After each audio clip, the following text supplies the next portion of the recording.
Well, okay, welcome everyone. Really appreciate you joining me today. My name is Evan Morgan, and I'm at the University of Sydney. And today you've joined us for a session called Navigating the Need for Corporate Responsibility and Philanthropy and Why They Are Critical to Your Environmental, Social, and Governance Strategy. So I'm happy to be your moderator today. And before we kick things off, I just want to give the acknowledgement of country. I would like to acknowledge the traditional owners of Australia and recognize their continuing connection to land, water, and culture. I'm currently on the land of the Gadigal people of the Eora Nation and pay my respects to their elders past, present, and emerging. I further acknowledge the traditional owners of the country on which you are on and pay respects to their elders past, present, and future. So thanks everyone again for joining us today. I'm just going to give a brief introduction on what we're chatting about. So today we're going to be talking about effective environmental, social, and governance policies and the types of impact they can have on the greater community while benefiting the many stakeholders of your organization. So what we'll do is start out with a talk by Dr. Anna Young-Ferris from the University of Sydney Business School. And also we'll be featuring some distinguished panelists in the ESG space. Today, our panelists are Monica Richter, who's the Senior Manager for Low Carbon Futures at WWF, Angus Dennis, Investment Director at Australian Ethical, and Mark Alcorn, who's leading the development space in the Faculty of Engineering. And at the end, we'll have a chance to ask questions. And we look forward to hearing from you. Just some quick housekeeping. This session today is being recorded. We look forward to taking questions at the end. So I just want to remind everyone to please put those questions in the chat if they come up through the session, and then we'll have a chance to either ask your questions verbally or in the chat towards the end. So let me go ahead and introduce Anna. Our speaker this evening is Dr. Anna Young-Ferris from the University of Sydney. Anna has over 20 years of experience as a sustainability and climate change accounting specialist. Anna is working with industry to design effective social change. She is passionate about transforming the business narrative from single-minded pursuit of profit to advancing a responsible business mindset and understanding that social and environmental impacts are interconnected with financial impacts. Anna's work saw her recently recognized as the recipient of the 22 Vice Chancellor's Award for Outstanding Contribution to Sustainability. Please welcome Anna. Thank you, Evan, and good afternoon, everyone. Great to have you all here. I'm just going to share my screen now. And I am honoured to come to you from the land of the Gadigal clan and pay my respects to the elders past, present, and emerging.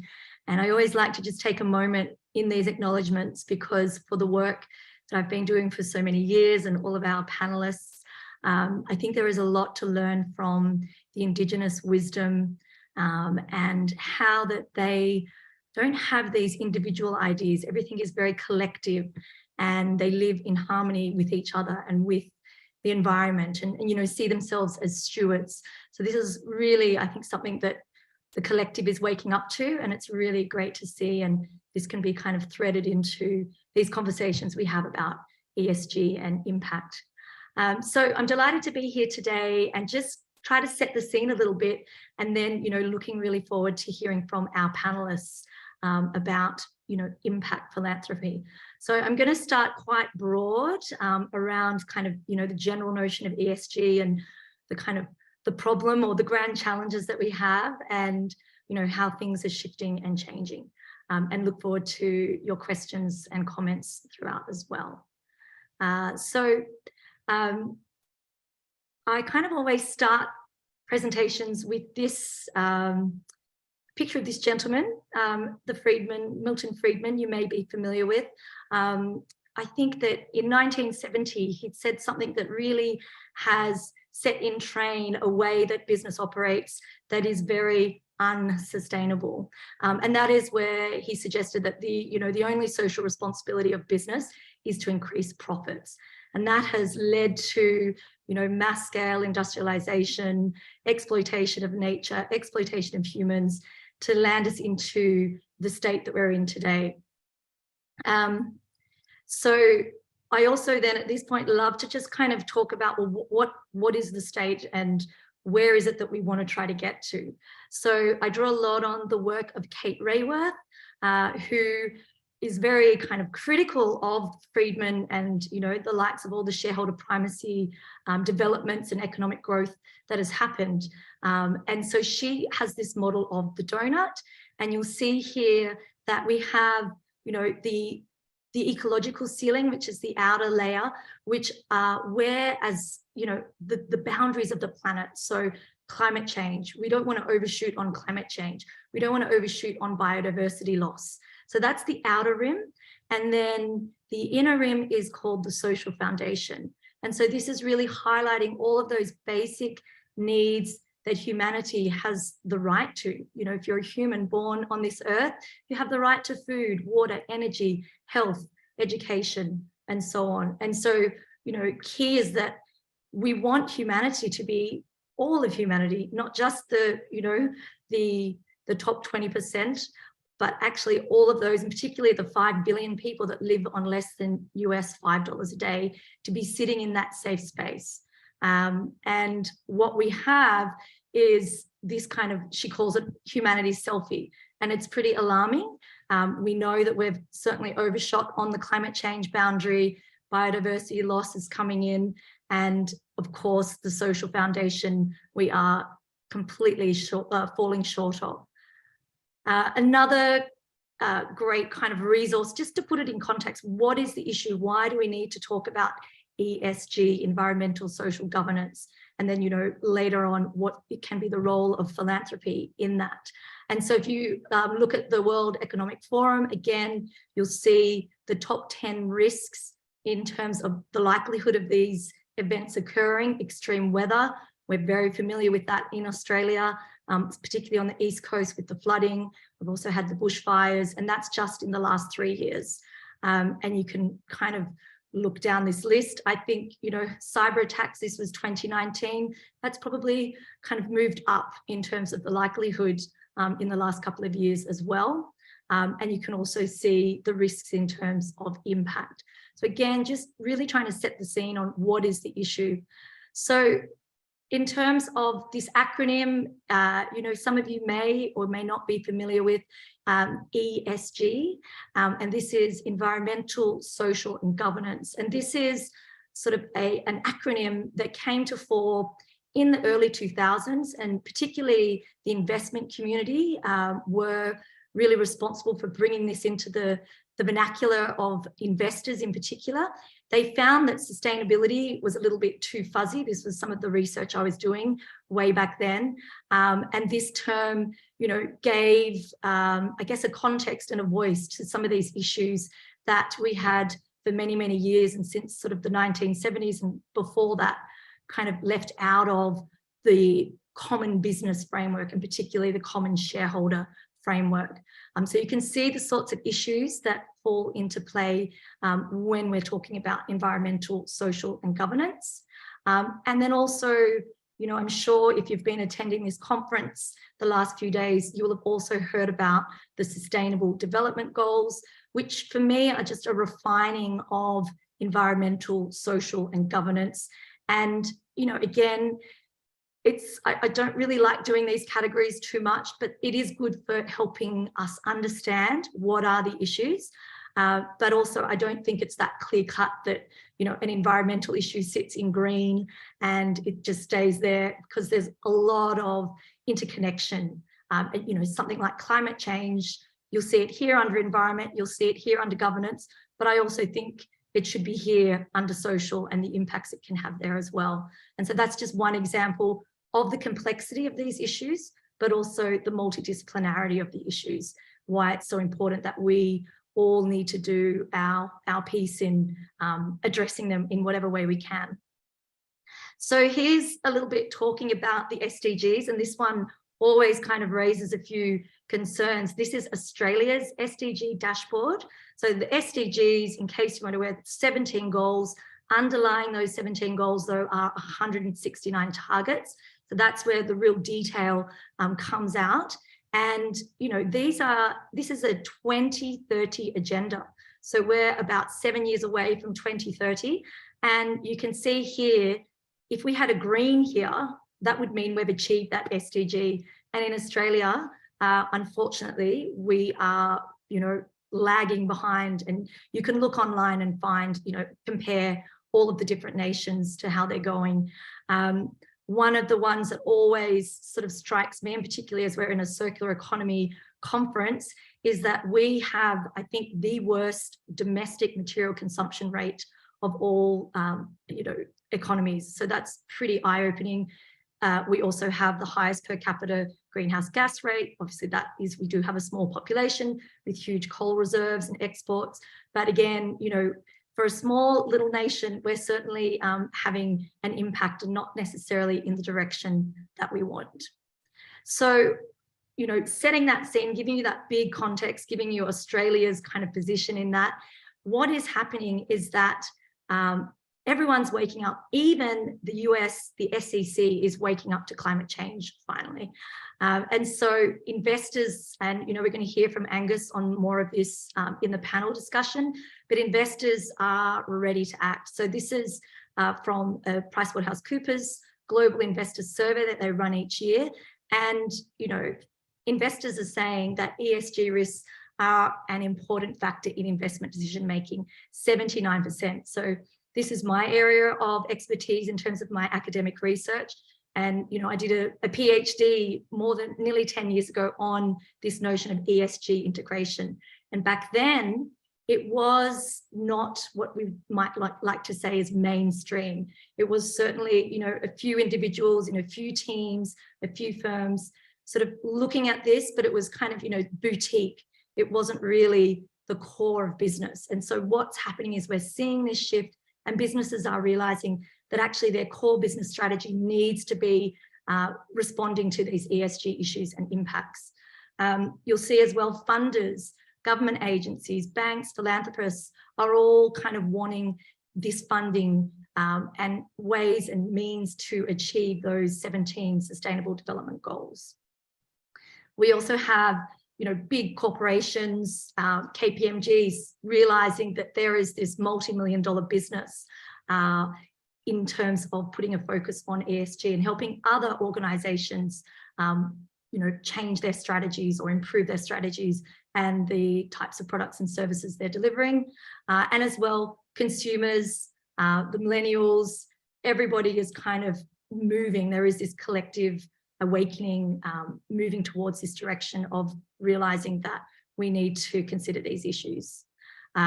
This is just a quick, I guess, discussion around America's CEOs. So, the Milton Friedmans of the world, that sort of era is called the shareholder capitalism era. And it was, you'll see here, Milton Friedman's even quoted down here, but in 2019, the Business Roundtable saw more than 200 CEOs sign an agreement to say that actually we need to reframe business. We need to see that businesses don't operate in these silos. They're actually in relationship with communities, with investors, with different stakeholders, with nature, with the environment. And so, this kind of heralded the new stakeholder capitalism that it's sometimes referred to.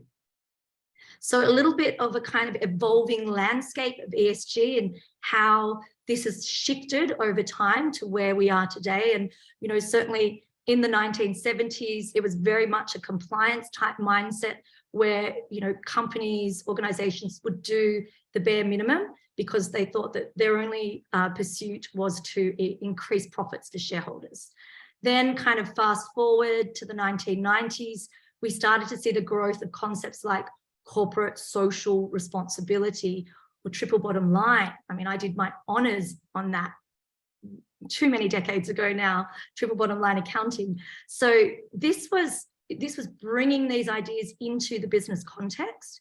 However, they were very ad hoc or bolt-on and very separate to the core sustainability or core strategy of the business. So the business was, all about making profit. And then, yes, let's have these nice little stories or these nice little initiatives that we'll donate to.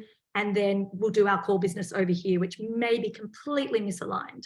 And so more and more, though, you started to hear terms like social license to operate or business case for CSR or sustainability. So that was kind of the 1990s moving into the 2000s, which is where this idea of integration starts to emerge, and the idea of ESG rather than sort of CSR, which was always this kind of bolt-on idea, but ESG integrating in with the financial impact and, I guess, objectives of the firm. And so you hear terms like materiality and creating value. And so it became more strategic for businesses to realize that actually it's not just something that we do maybe in one part of the operation, but we really want to ensure that we are integrating it more holistically with our core business strategy. And then fast forward to, you know, the 2020s, and we see that now whole companies are imagining their purpose, and we're really looking at the impact. So it's not just about strategy, but it's really about where that impact is, and, you know, having that positive impact, as well as having the financial impact. So it's not saying that, you know, we're going to do all these great things for the environment and for the community and for social issues and, you know, not make a profit. But in fact, how can we achieve both? And this is this concept of double materiality. So that's a little very brief history into ESG and how it's evolved over time. Some key trends that we're seeing in 2022 is that now you have capital markets and regulators and standard setters aligning to these ESG goals. So, you know, in my field, in my discipline in accounting, we finally have, there's so many acronyms and so many different reporting bodies and frameworks, from GRI to SASB to integrated reporting to TCFD to TNFD. You can look all those up later or ask me later. But now we finally have one international standard setting body that is trying to bring and converge and harmonize all these different frameworks. So this is really big, and this is something investors have been crying out for many, many years. You know, climate change is obviously not going anywhere, but biodiversity and natural capital is coming in thick and fast as one of the key risks that businesses need to be at the forefront of in terms of their impact and understanding, you know, how they can shift business models to not be devastating, you know, the economic value that's housed in biodiversity and natural capital. Scope 3 emissions reporting, won't go into too much detail, but Scope 1 and Scope 2 emissions are direct emissions of companies, and also electricity use is Scope 2. So in some ways, that's fairly well done, particularly by the top end of town in terms of measuring and reporting, and it's regulated for certain entities in this country. But what we're seeing a big focus on is Scope 3 emissions, which are your kind of indirect emissions. These are the emissions that are in your supply chain, upstream, downstream, and really you see some reports out there that sometimes 95% of your impact in the way if you could change your business model, you can reduce the Scope 3 emissions of your portfolio. So this again is another area that's getting increasing attention. All of this is hugely, hugely complex. So, you know, we don't want to kind of downplay any of that, but it's certainly where the field is moving. And then, of course, the science-based net zero targets becoming the norm, because again, like all of these new areas that aren't regulated yet, that are voluntary spaces, we've seen this new initiative, and Monica can talk way more about this and much more intellectually about this than I, but this is a way to kind of, you know, you hear about carbon offsetting, you hear about emissions reductions. How can we actually all get to some sort of standardized way that we're going to set these net zero targets and have, you know, an authority, a globally recognized authority for that. So that's the kind of trends for 2022, now moving into 2023. And I think what's really important for me always is that ESG doesn't sort of just happen over here, but we also need to be adding in the F, the financial impact. And so, you know, climate change isn't just an environmental issue. It never has been. It's actually very much environmental, social, governance, and having a financial impact. And, markets are moving towards, the regulation of these risks and opportunities when it comes to climate-related impact, as just one example. So I think when it comes to thinking about, ESG and our role in this, wherever we may be coming from, and then, linking this back to the circular economy and the conference that we are participating in, I think there's this big shift from linear models, linear thinking, to these circular connections. And so, these silos of thinking, these silos of discipline, these silos of actors, we need to see how we can actually all work together, even coming from our perspectives where there may be conflict and disagreement, but actually, and I teach this to my students as well, how can we accept that tension, accept those differences, and still move forward and, have to make perhaps some compromise within some of that. And so, looking at the whole rather than just the parts. So this kind of thinking is really what underpins circular economy. And so, again, I'm sure if you've been at the conference the last few days, or you're attending tomorrow, you'll be familiar with the current model, the kind of Milton Friedman model, is that we live in this linear economy. We take from the environment, we exploit humans in that process of making products and services. We make them, we consume them, and then we throw them in the bin. We've really not designed in the thinking of this circularity type of thinking. So this is, absolutely kind of eye-opening, and something that, we are waking up to as one of the ways that we can address these big ESG grand challenges. And so it's a really big transformation in the way that, particularly say manufacturing, and we need investment in that, we need research in that, because we need those bright, innovative solutions, which is going to completely disrupt what has come before. And, I always use the example of like Halloween, Christmas, you go into the shops and you see all this stuff. And, many of you probably have children, so you can relate to this. And my children know, I'm like, they want to buy it, and it's also, enticing. And I say to them, where is this going to end up? Where is this going to end up? And, once, for example, we ended up, making lots of paper-based decorations to stick on the door this year. So, because really we've got to break out of this. Our whole society is based on consumption, and, fossil fuel dependency, of course, is interrelated to that. And, it's very convenient because we're so busy doing our work, but we really need to kind of shift and see these huge transformations. And I'm sure, our panelists will talk more about that. But, design in, why do we buy white goods? Why do we buy new cars? Why do we have to own everything? Can we not think about leasing models? Can we not, we really don't need any new plastic, any virgin plastic anymore. We have so much plastic. So, again, it's just, there's so many needs to be addressed. So, we hope part of this session today is inspiring you at whatever kind of work that you're doing to somehow make these connections and see where we can shift. And really, it's a huge transformation. The other big one, I won't go in, this may be getting a little bit too technical, but what's really key if you're kind of from the accounting background, or the investment background, or even the corporate background, this shift from only caring about financial impact. And so that's that kind of, impact that the company's operations have for its shareholders. So this is, again, we're not saying we don't want companies to be profitable, but what we really do want to see is profits that are made sustainably. And then how can, do we need this excess growth, particularly in Western economies? Perhaps, in developing nations, there is a need for economic growth so they can raise out of the poverty that we see.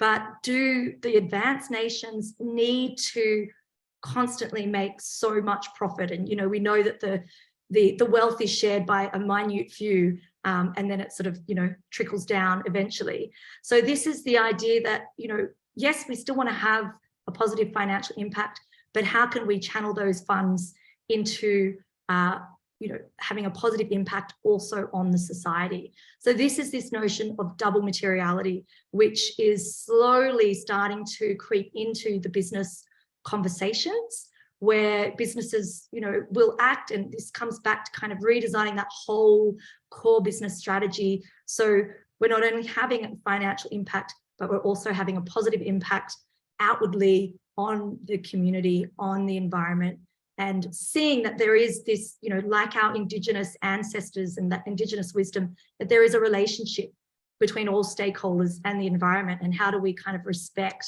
and honor that. So this is really, really where things are moving, not fast enough, clearly. But, that's kind of, I guess, my little intro there to help then.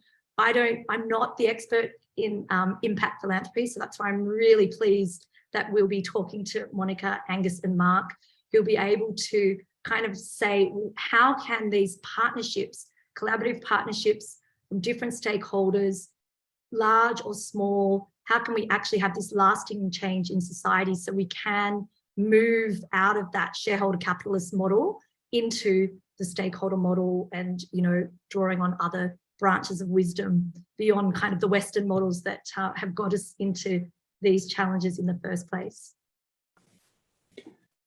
Wow, well, thank you, Anna, so much. That was really wonderful talk. And I've switched cameras here. Just want to make sure, Anna, can you hear me okay? Yes. Yeah, great. Okay, good. Well, thanks so much. I really find it fascinating to experience how industry has evolved to reflect the values of consumers so much more. And completely agree. The last thing we need are more disposable goods and single-use plastics. And so it's really wonderful. And as you said, we've got some fantastic panelists to kind of expand this discussion into how that can impact more on a consumer basis. So let me go ahead and kind of introduce our panelists. So we have 3 panelists today, as I mentioned before. So first I'll mention Monica Richter. Monica is the Senior Manager for Low Carbon Futures at WWF. Just a brief background there. Monica is an economist and social ecologist with an extensive experience in environmental sustainability, with an interest in the role of business in accelerating the uptake of low and zero carbon solutions. Her recent career highlights include establishing the Materials and Embodied Carbon Leaders Alliance, with over 140 companies and organizations agreeing to collaborate to reduce the embodied carbon in the construction and infrastructure sectors to align with the Paris Agreement objectives and the principles of the circular economy. Next, we have Angus Dennis, who is the Investment Director at Australian Ethical. Angus is an Investment Director at Australian Ethical, where he works with institutional clients and on key strategic investment priorities. He has over 25 years experience in investment management, with a particular focus on ethical, responsible investment funds for much of that time. Prior to Australian Ethical, Angus also worked at both A&P Capital and Vanguard, and has developed, managed, and raised assets for responsible investment funds across a breadth of asset sectors and diversified strategies. And last but not least is Mark Alcorn, who's the Associate Director of Development, looking after the engineering faculty. And so Mark's role facilitates philanthropic support from the alumni community in the engineering and STEM space, working with industry partners and generous individuals from Australia and beyond. So with those very distinguished introductions, what I'd like to do is just open up kind of the questions. I have some questions that I have really been burning to ask the 3 of them. So Angus, if that's okay, I'll start with you. Angus, wanted to ask you, in terms of Australian Ethical, can you give us some perspectives on how you are addressing key topics like the circular economy and net zero through both your core investment management businesses, and how these matters are considered in the context of philanthropy? Well, thank you very much, Evan, and thank you for the opportunity. I'm coming from Darama Gold Country here and acknowledge their elders, past and present. Yeah, it's great to be part of the panel. Just to give you a bit of context about Australian Ethical, we are a very long-standing ethical investment manager. We've been running since 1986, and for 35 years we've taken a much broader context when investing. And it's interesting to hear in that context and as presentation because it has a lot of alignment with some of the new thinking coming out. But for 35 years, while we look at the financial merits of a company or investment, we've also looked at the context in which that company operates. So where it sits, its impact on society or communities, looked at its impact on the forest, the land, the air, and looked at all these broader stakeholders. And we've had an overall charter which has required us for any investment had to look at the portfolio and has to have a net positive impact on these broader stakeholders and not have a negative impact. And what that's mean is, and it's interesting to hear about the history of the corporate sector, because originally we used to exclude 75% of the universe because there was only a small, back in the 80s, there was only a relatively small group of companies that had a broader vision. Today, we still exclude 50%. And issues like circular economy and net zero are a key focus for us, because what we want is to minimise the impact of that company has on the environment. It's something like a circular economy where you're minimising waste and minimising using non-renewable resources. Is specifically called out in our charter. And so from an investment perspective, I guess it's interesting to look, because we have a very long track record, and it's interesting to look at an investment manager that has this broader focus and what it's done to the investment returns and how's it engaged, because I know a lot of the stakeholders may involve different companies and entities that are engaged on this issue and continue to focus on this area, which is critical. From our perspective, we've had this forward-looking approach, and we haven't had to sort of pivot as net zero is announced or new initiatives announced. And through this consistent approach, we've actually delivered strong returns over 20 years. We've outperformed a mainstream index, which includes all companies. So we haven't had a narrowed index, we've outperformed the broader market. And it's something which people have been very engaged with. So in finance, it's not known for high net promoter scores. People often disengage with their super or their investments. We have very high net promoter scores and people are quite engaged. From a particular element of the circular economy, that has it can have very powerful business model, because it is commercially, it makes sense, it's more efficient use of resources. It leads to increased customer demand as people focus on these issues. It tends to be ahead of the legislative curve, and we have seen a number of regulations around the world which require minimal reducing waste. And also is aligned with lower impact on climate and less impact on biodiversity. We invest in, for example, and some of these companies have done very well, like recycled textiles, new technology in recycled plastic packaging, recycled agricultural green waste. And if you look at our overall listed share portfolio, it has, versus the mainstream benchmark, has 3.5 times the weight of listed companies which are focused on pollution prevention. So that's the broader investment thesis, which we think has delivered well, and we believe will deliver well into the future. I guess in a business model, and it was interesting to hear Anna's perspectives on this and the for-purpose approach, because that very much aligns with our approach. In fact, we're the first listed company to be what's called a B Corp. A B Corp is a for-purpose entity. And it looks at broader issues of governance, workers, community, environment, and customers. Beyond that, we also, on the philanthropic theme, we also have our own Australian Ethical Foundation, and 10% of our profits go to that foundation. We have a very strong agenda in that foundation about addressing climate change. And that allows us, because not all climate-aligned initiatives are necessarily commercial today, but are very impactful. So we want to back those types of initiatives, and we do actually a lot of research to find the best not-for-profits to fund in that area, but it also includes a number of universities which we fund as well on their research initiatives. So that's really important for us, and we've donated over $8 million in that area, including $1.8 million in the last year. So we think it is a very strong agenda, and will continue going forward. That's our broader perspective. Yeah.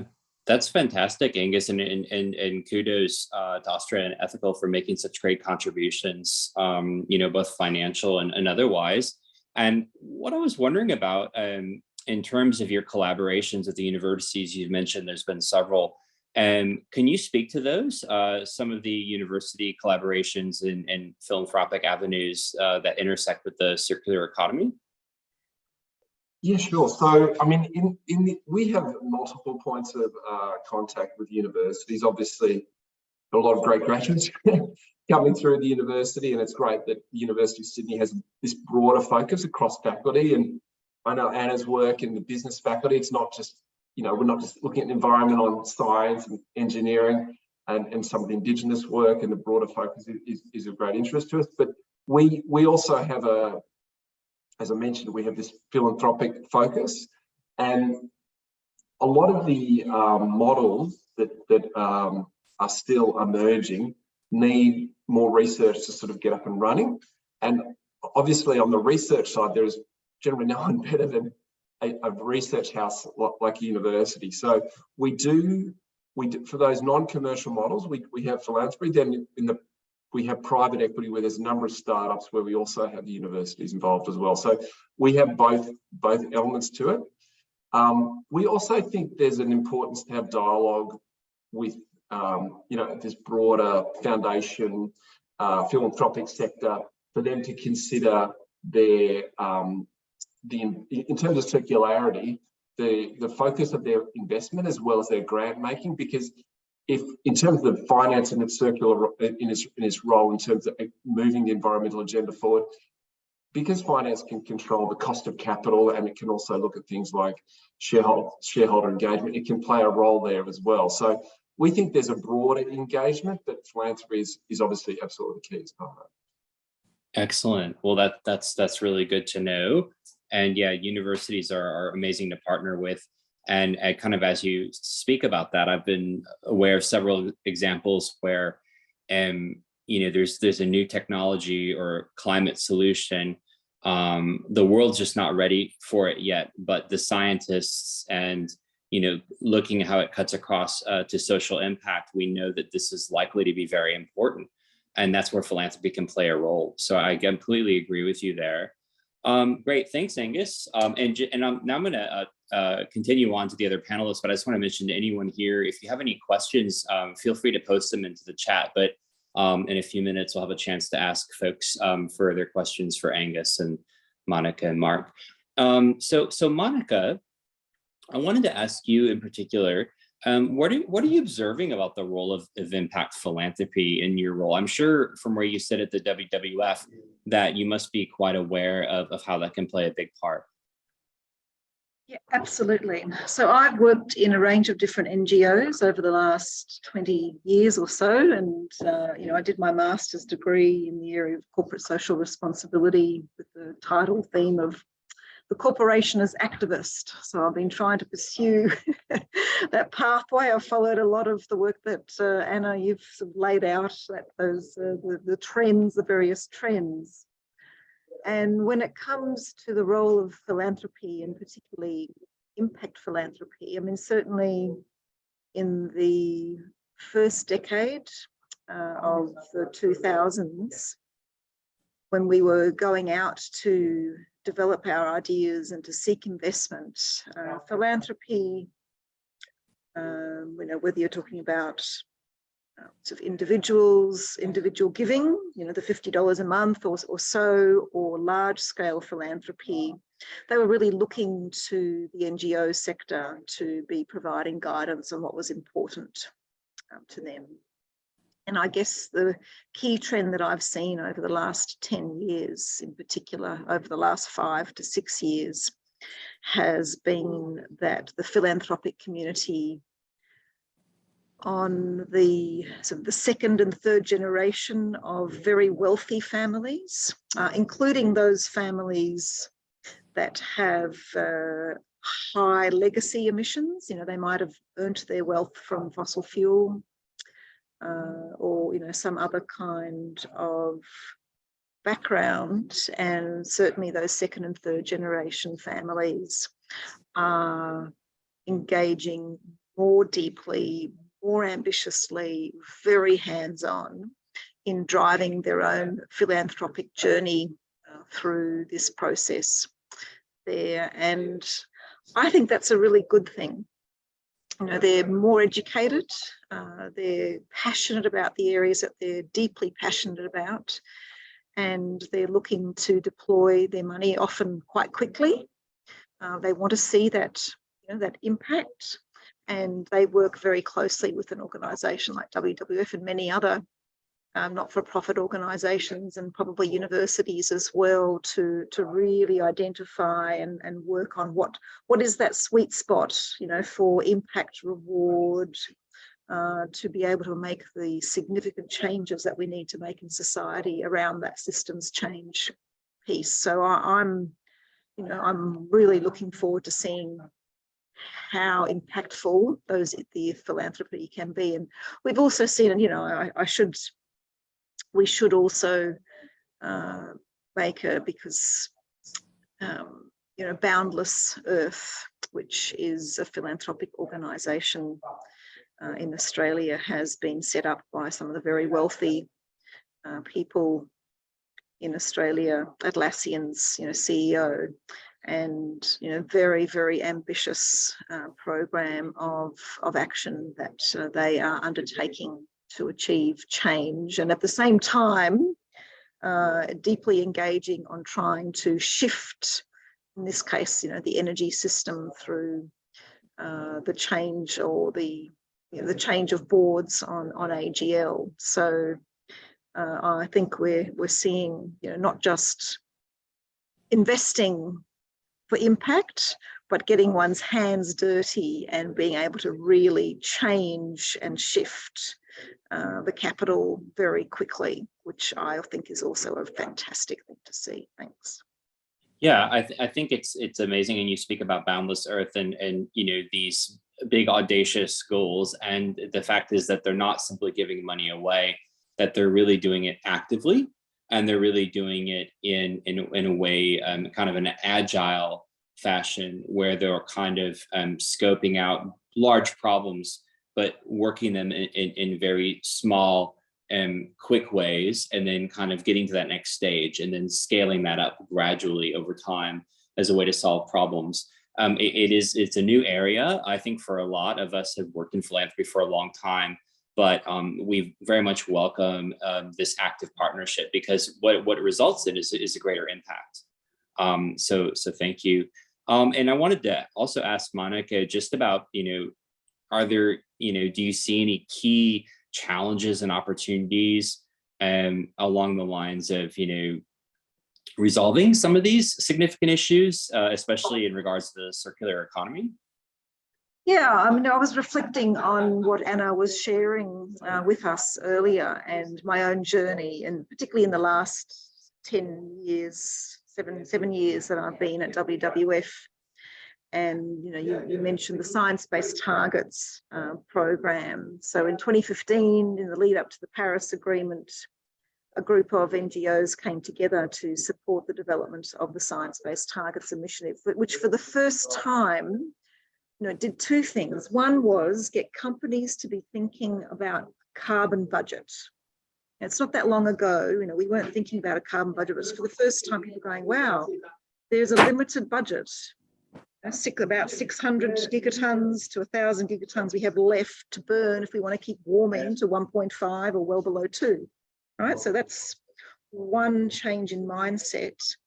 And the other is, for the first time, getting companies to be thinking not just about their direct emissions, but their indirect emissions around their scope 3 or value chain emissions. Now, that's 7 years ago. It's not very long ago. And companies are going, oh my God, we have to really think about this, and we don't know how to do it. And so they have to skill themselves up. Consultants have had to skill themselves up to do the same.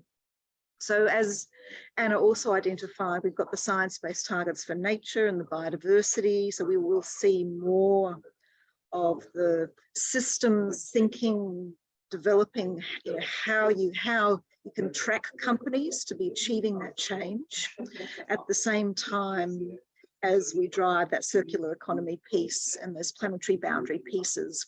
So we have to watch this space as we think about how to best drive the particular ways for companies to be thinking about that circular economy, designing out waste, so important. Keeping materials in use, in the highest use possible. And, you talked about managing products as a service. They're new business models, and really returning that circular economy piece is one way to think about that. And then we have to reward companies for doing it. And we also absolutely need governments to be deeply engaged in being enabling this to occur. I mean, we've got lots of activity by the Victorian government, all the governments in Australia, all jurisdictions are trying to grapple with this. The federal government equally trying to grapple with it. And I guess the other point I want to make, and why I believe, the current program that I'm running around materials and embodied carbon Leaders Alliance, it is a really successful example of what we call a radical collaboration, because it's pre-competitive. It brings all players of the supply chain to the table: the architects, the engineers, the head contractors, the financiers, the suppliers of the materials, and in a pre-competitive environment, those who want to be at the table to address those barriers and work, really, it's a do-take. We roll up our sleeves and we get on with it. And those are the kinds of initiatives we're going to need to truly address these critical, wicked problems that we face, because no one sector can address them by themselves, and no one individual, no government can't do it by itself, industry can't do it by itself. It needs civil society, it needs government, it needs industry to do that. And I think we'll see more of that collaboration coming through that is then impactful for deep change. Okay, well, thank you so much, Monica. I really appreciate that. And so I want to move on to our third panelist, Mark Alcorn. Mark, I was wondering if you could speak about some of the trends that you've been seeing over the last few years. And I know that there's a variety of industry partners who are supporting the university. And I was wondering if you could share some examples. Yeah, absolutely. Well, I mean, historically, most giving to universities has been from the alumni community, people supporting their alma mater, wanting to give back to the institutions that have given them so much. But more recently, we've seen donations coming from individuals, from foundations, from organizations across the world. And in fact, our Inspired campaign that closed in 2019 saw support come in from over 64,000 donors, and it raised $1 billion. And this went beyond people just thankful for their education. It was really inspirational to see this donor-centric and impact giving, and it established 35 academic chairs and funded over 2,000 scholarships. And it was really meaningful things like the Posh Center for Indigenous Health, or the John Grill Institute for Project Leadership. And it's a lot like what Anna was saying. It's moving into more meaningful things rather than just sort of tick box exercise. And the engagement of organizations has been really, really crucial. And seeing examples like, I mean, you think of Elon Musk when he's not buying social media platforms. He had set up a X Prize to try and fund ways to capture and eliminate carbon from the atmosphere. And one of our academics, Professor Diana D'Alessandro from the Faculty of Science, was able to secure some of that funding. And it's not just the Elon Musks and the Bill Gates of the world that are stepping into some of this impact philanthropy, but we've seen more and more small and local companies that are looking at what they can do to make a difference. And they may not be able to fund an academic chair or set up a full center, but they may be supporting PhD students and who are working on core pieces of research that's actually making an impact and seeking to make a difference in the world, which is really getting to the core of what philanthropy is about. Excellent. Those are some great examples. I particularly like the Elon Musk example, and how I know personally from engaging with Deanna, how impactful that philanthropy was to her research at that very critical stage, and kind of what we were chatting about earlier with one of the other panelists. Mark, and do you have any insights on, why would an organization, corporate entity or otherwise, why would they choose, philanthropy over, let's say, just, your kind of typical commercial contract research or sponsored partnership? Yeah, it's a really good question, because often I think it's feeding into this, like I just mentioned, like the core of what philanthropy is, this desire to make the world a better place. And whether it's an individual that's inspired by something, or a family situation, the core reason people give is because they're inspired. And where individuals are driven by life events and things around them, organizations are often influenced by their shareholders, by their staff, by their customers, but it's often being led from the front as well. And so, in the past, I would have seen organizations come and talk to me about scholarships, and the focus would be on how they can get students to intern with them over the summer and how they can recruit graduates afterwards.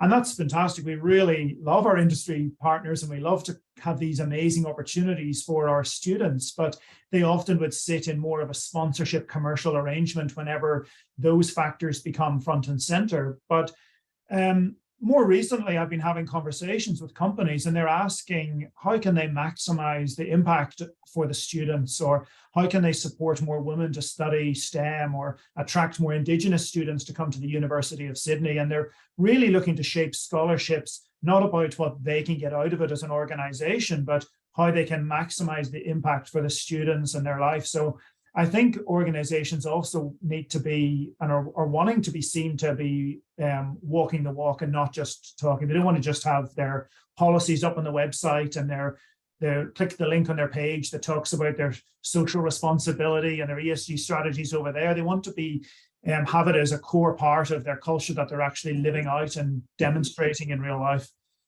Absolutely. It's kind of that integrated approach that Anna was talking about, instead of a bolt-on strategy, that these things are going to be, or currently are, kind of intertwined, and that there is a bit of cynicism with consumers out there, and not really believing that companies are genuine. So I do agree that, yeah, it has to be for the benefit of the community, rather than is seen as just benefiting the company directly.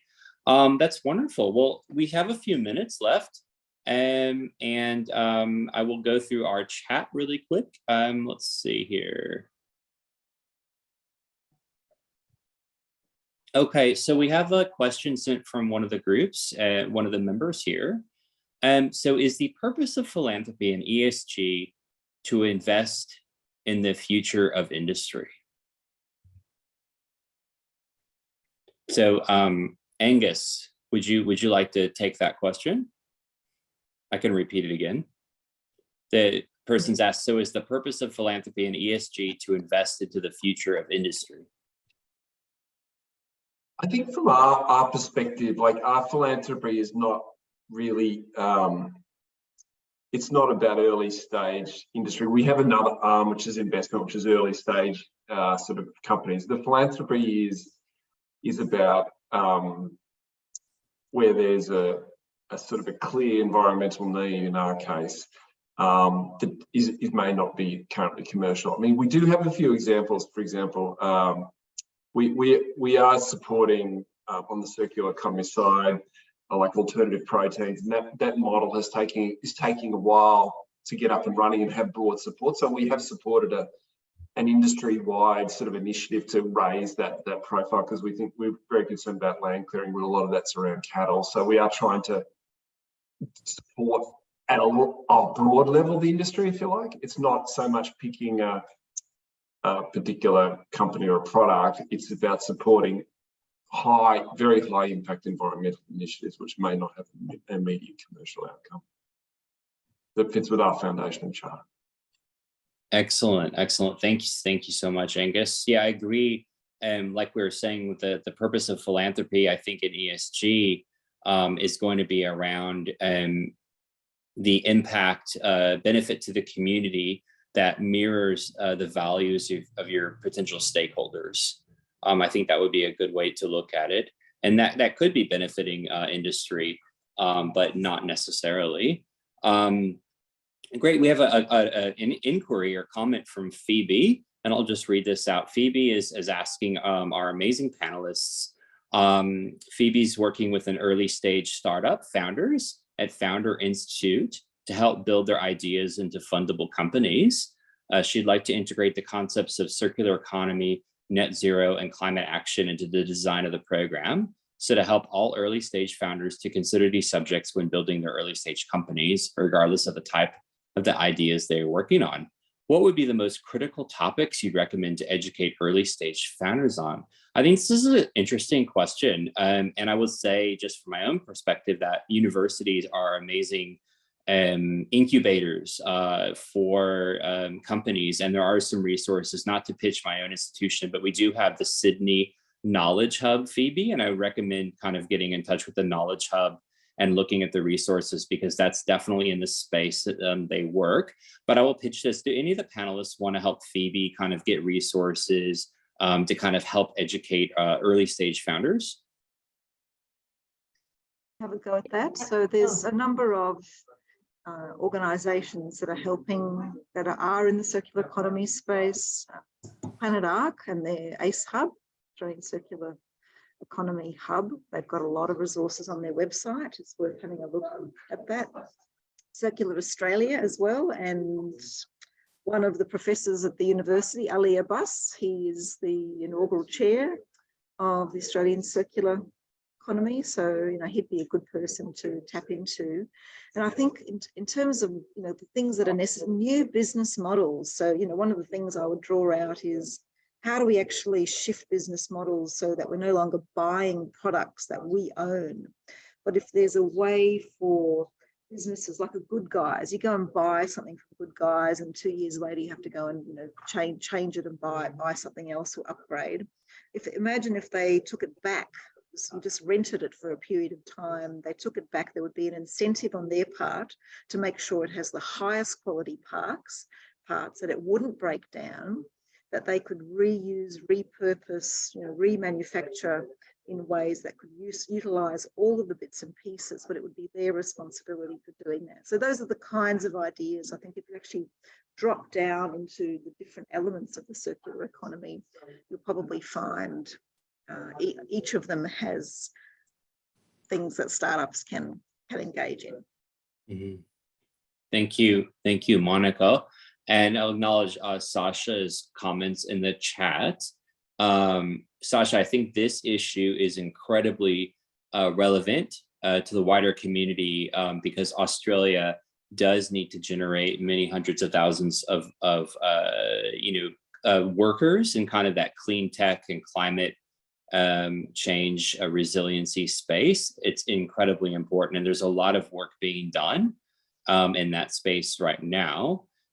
So I wanted, Sasha, I would invite you, did you want to ask a specific question to the group, feel free to come on and use your audio if there's any specific question. I think you might be a better place to read it yourself.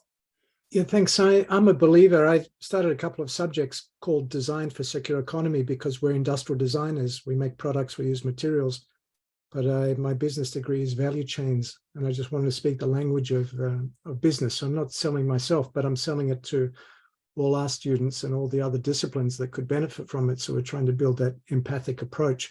But my question to the panel is, for example, if I mention circular economy at the university, they say, it's theory, we'll see how it goes. But when I heard Anna Young-Ferris speak, and Monica Richter might know from the Living Building Institute, I can't remember if you were involved there, but they still think it's theoretical. I'm just asking the panel, when you mention circular economy, I know the people are listening to you, but is it our currency that we can take across the fields, across the stakeholders? Do you believe strongly that it's gone sort of the tipping point, that this is a term that we can really run with? I'll respond first, and then anyone else can jump in. Look, I'm not sure circular economy is at the tipping point yet. I could say with probably confidence, climate change is at the tipping point. And I also, to your other comment around, is it the best common vehicle? And then the SDGs. I think the SDGs give us the broad framework. They are not perfect by any means. There are some gaps, but for me, circular economy is kind of really SDG 12, okay? And so that's really where that comes into the production and consumption models. So really, there is so much need, there are so many challenges and so many issues, and you can also tie what's happening in circularity to the whole industrial process and materials, as you mentioned. And, so I think you go and take it and run with it and get it to the tipping point, because we need, you know, academics, we need inspired people to lead that charge. I don't believe that circular economy is absolutely one of the many pillars and reframings that we need to take. In terms of kind of bringing it to the business language, I think, you know, look at kind of that idea about profit and shareholder, and we need to debunk all of that. That's just unsustainable. The earth is finite, you know, we don't have infinite resources.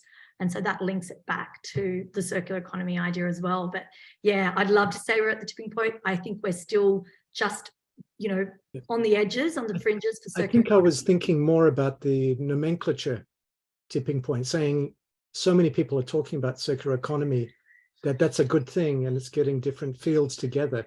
Yes. So that was my version of maybe tipping point as a title, which I think it's Citra in Finland, and the Dutch. I think the Dutch ambassador, she came to Australia just for that, to speak about circular economy. So that's all a good thing.